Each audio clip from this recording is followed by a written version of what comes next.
Assalamualaikum warahmatullahi wabarakatuh. Ucapan salam terbukti mengintegrasikan umat dari Sabang hingga ke Jepang, dari Merauke hingga ke Zimbabwe.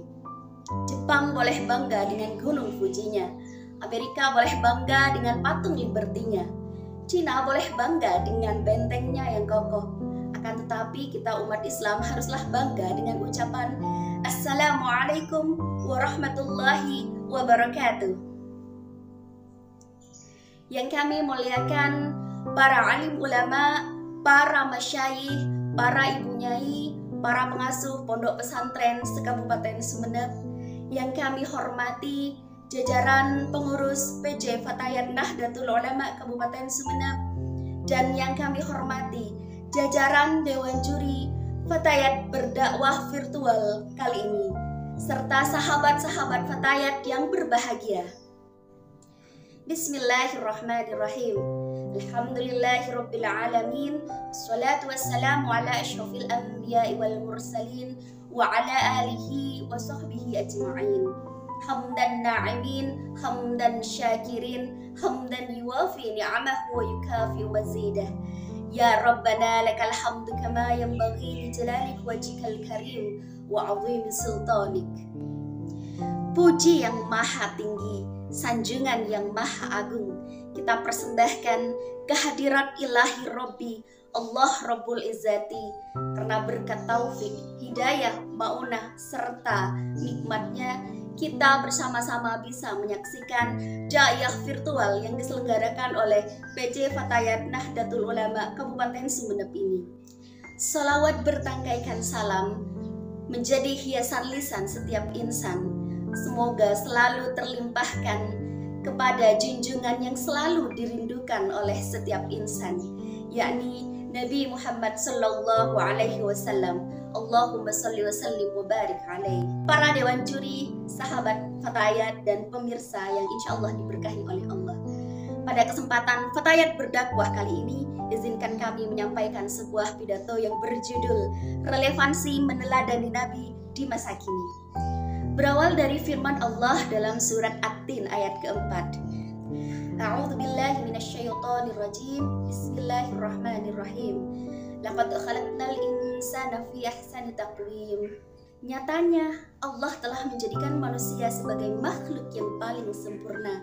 Bentuknya perfect, tidak kurang satu apapun. Bahkan Allah menjadikan manusia sebagai khalifah di muka bumi ini. Wa idza qala rabbuka lil malaikati inni ja'ilun fil ardi khalifah. Karena akalnya, karena kecerdasannya, karena pemahamannya, karena ketaatannya, manusia pantas disebut sebagai makhluk yang paling sempurna. Titel kemuliaan akan tetap disandang jika mampu mempertahankan kredibilitas ketakwaan kepada Allah Subhanahu wa Ta'ala. Tsumma radadnahu asfala safilin. Namun apabila hatinya, akalnya, perbuatannya tidak mendekatkan diri kepada Allah Subhanahu wa Ta'ala, malah menjatuhkan kehormatannya, maka Allah mengembalikan derajatnya lebih rendah dari binatang. Na'udzubillah tsumma na'udzubillah.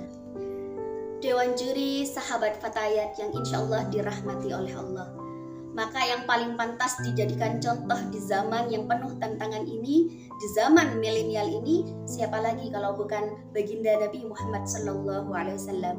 Memang era Nabi sudah jauh terjadi sebelum kaum milenial ada. Namun keteladanan Nabi masih bisa dijadikan panutan hingga saat ini.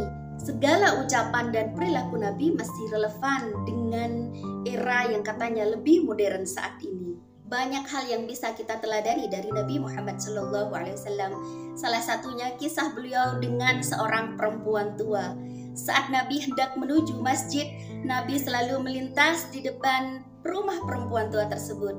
Namun apa yang beliau dapatkan? Perempuan tua tersebut selalu meludahi Nabi, selalu mengejek Nabi. Namun ketika Nabi Muhammad SAW mendengar kabar bahwa perempuan tua tersebut sedang jatuh sakit, yang sebelumnya Nabi Muhammad selalu disakiti, selalu diludahi, justru Nabi Muhammad mendatangi rumahnya dan mendoakan agar perempuan tersebut cepat sembuh. Tindakan Nabi Muhammad SAW membuat semua sahabat kaget. Tapi apa yang terjadi sahabat? Perempuan tua tersebut menyatakan diri untuk memeluk agama Islam dan mengikuti segala teladan dari Nabi Muhammad SAW.